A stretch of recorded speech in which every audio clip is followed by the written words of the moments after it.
Hello everybody and welcome back. This is just a quick video in between parts 4 and 5.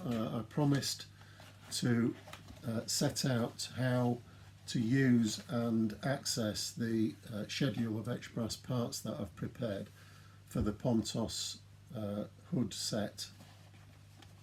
I'll come on to just a very quick outline of how to use the schedule in a moment. But before that, just a couple of quick tips for organising the etched brass and the instructions to get the best out of the schedule. The main thing that I've found in my early experience of using the etched brass on the kit is that I was constantly searching around for the correct fret to find the parts on. And that's because the numbering on the Pontos frets is very tiny, and I was searching through all 17 often to find the one that I wanted. So it's just an obvious tip really, is just to number the parts with tape, which is what I've done. So I'm not constantly looking around the box for the fret that I want, and that's been a big use to me so far in the early stages of the build. I obviously keep the frets all together. They're all in individual plastic sheets, and I keep them in its internal box within the external box for the detail set as well, just to keep them safe. As I said in an earlier video, we don't want to be bending the parts. In terms of using the schedule in conjunction with the instructions, what you can see is that we have sub-assemblies. So in this case we've got one of the pom-pom guns and the instruction sequence for that. Generally what Pontos do is to set out an exploded drawing with all the parts that you're going to need for the sequence, all numbered. So if you come in to build the pom-pom, what you need to do is to find all these parts. The easy way to do that is to go to the schedule and it'll tell you exactly which fret these parts are all on. Generally they're all fairly sequential, so these parts for the pom-pom are all in the 900 range. Go to the schedule, find out which fret they're on, and off you go. So that's just a couple of things in terms of using the schedule. We're going to go over to the screen now and I'll run through how I've set the schedule out and how to use it, and then we'll come back and I'll just explain how you can get a copy of that for yourself.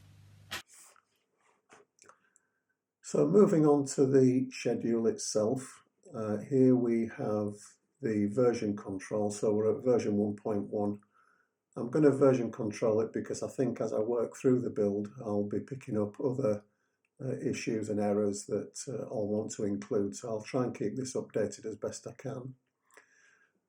In terms of how we've set the schedule out, we've got the part numbers listed down here in column 1. Generally the parts are fairly sequential in terms of where they appear on the frets, so these first parts here are all on fret number 1. That's not always the case, sometimes they do skip around a little bit. But that column there will tell you exactly where the part appears.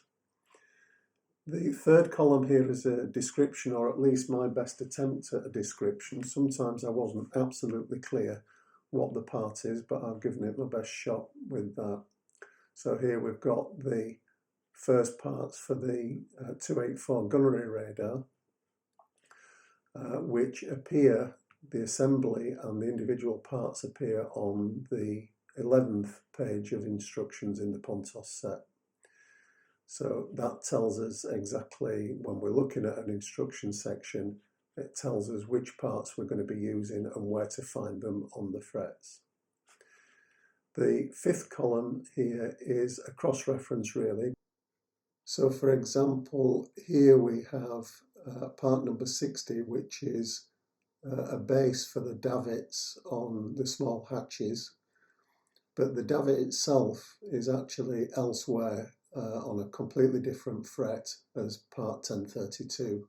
So this cross-reference tells us where to find parts in the same assembly where they're on very different frets. The last column that we have here is a comments and notes column, which I think will get populated as we work through the build. And what I set this out for was to just try and clarify some errors in the instructions or omissions in the instructions. So for example here, part 106, which is a base or appears to be a base for one of the Polaru sites. It's not drawn in the instructions, we can't see it, but it's exactly the same as part 107, which relates to the Polaru site. So that's just, again, a best guess about what that part is. There are some errors in the numbering, which I'll try and find an example of. So here, for example, we have part 430, as it appears on the fret, part 430, which is a bunker around the after funnel base. In the instructions, that part is numbered as number 438. So there's an error there in case you were looking for 438 on the frets, because 438 doesn't appear. There isn't a number 438 on the frets. This is compounded here because the part 438 is also shown as a paravane part. So there are all sorts of errors, and they tend to be linked together where we do find errors. But hopefully these notes will help clarify what we're working with. There are also some parts that simply don't appear in the instructions, and we've no idea really what they are. So for example, 907, these plates are not identified in the instructions. It may be that as we work through the build, it'll become apparent what they are, and in which case I'll identify them clearly in later versions of the schedule. An example of an error here, the part number 1048 here is an accommodation ladder, but 1048 also appears on fret 15, and it's clearly an interior for one of the Carley rafts. So that's a duplicate numbering that we have there. Here we have an incorrect numbering for the part 1059, which is a degaussing cable on the quarterdeck. And it's also described as a cat head on page 2 of the instructions, but it's incorrectly numbered.